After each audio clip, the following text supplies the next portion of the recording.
We lost a beloved member of our Today Show family this morning, Roker shared on Instagram.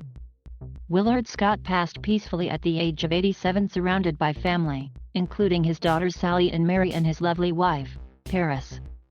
He was truly my second dad and am where I am today because of his generous spirit. Willard was a man of his times, the ultimate broadcaster. There will never be anyone quite like him. Scott, who began his 65-year career with NBC as a page at the affiliate station in Washington, D.C. in 1950, would also do his forecasts on the road, delighting locals with his unflagging charm. "I just love people," he told the New York Times in 1987. "A lot of speakers on the talk circuit leave right afterward. I do a lot of schmoozing. I'm like a dog. You just open the door and I go, RRRR, RRRR, and then I lick everybody's face." Born March 7, 1934 in Alexandria, Virginia, Scott's broadcasting career began in the 1950s, after he graduated from American University in Washington. In 1955, he began hosting the Joy Boys radio show on the NBC radio station WRC and remained on the program until it ended in 1974. In the 1960s, he also hosted children's TV shows and appeared on WRC playing a wide range of characters, including Bozo the Clown, a bygone children's icon who appeared on airwaves around the country in the 60s and 70s.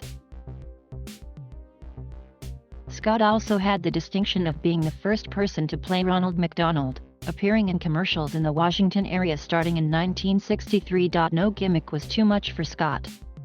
In 1985, he did the weather dressed as Boy George while the singer was at the height of his fame. He also dressed up as a giant Cupid on Valentine's Day, in a barrel on the day taxes were due, in a groundhog to celebrate Groundhog Day. "People said I was a buffoon to do it," he told the New York Times in that 1987 interview. "Well, all my life I've been a buffoon.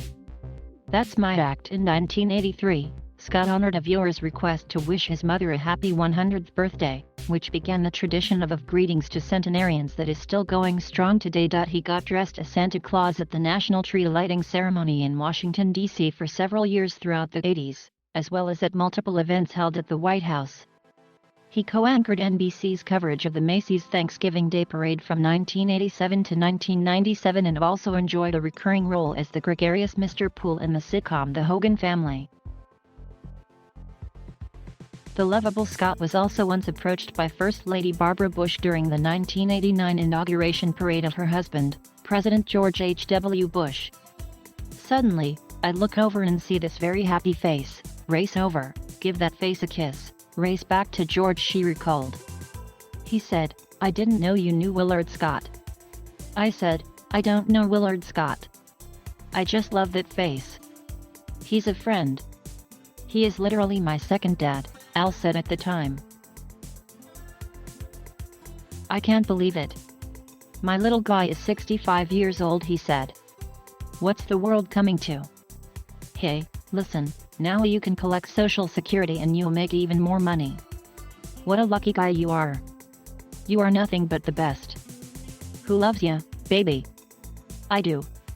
In 1985, President Reagan awarded Scott a private sector award for public service. He was married to wife Mary Dwyer Scott from 1959 until she died in 2002. They had 2 children. He is survived by wife Paris Kina, whom he married in 2014.